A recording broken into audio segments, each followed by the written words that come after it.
اسرائیلی حملے میں شہید ایرانی بحریہ کے کمانڈر علی رضا تنگسیری کی نماز جنازہ ادا کر دی گئی ہے۔ نماز جنازہ بندر عباس میں ادا کی گئی، جس میں ہزاروں افراد نے شرکت کی اور شہید کمانڈر کو زبردست خراج عقیدت پیش کیا۔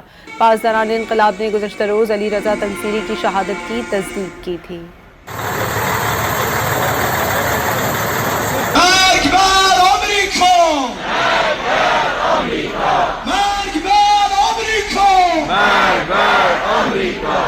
اسرائیلی حملے میں شہید ایرانی بحریہ کے کمانڈر علی رضا تنگسیری کی نماز جنازہ ادا کر دی گئی ہے۔ نماز جنازہ بندر عباس میں ادا کی گئی، جس میں ہزاروں افراد نے شرکت کی اور شہید کمانڈر کو زبردست خراج عقیدت پیش کیا۔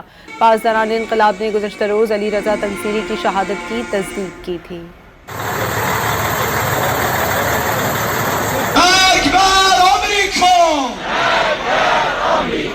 مرگ بر آمریکا!